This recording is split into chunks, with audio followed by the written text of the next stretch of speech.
সোনাকে আজকে মৌসম্বি লেবুর রস খাওয়ানো হচ্ছে।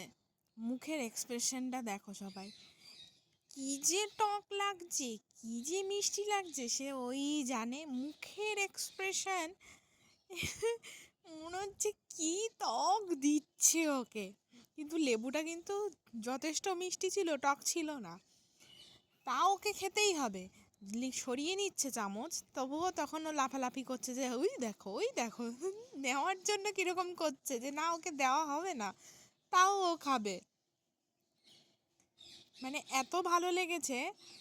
দুধ খাওয়ার বেলা এতটা ভালোবাসা নিয়ে দুধও খায় না, কিন্তু লেবুর রস দেখো খাওয়ার বেলা কতটা আগ্রহী হয়ে লেবুর রস খাচ্ছে।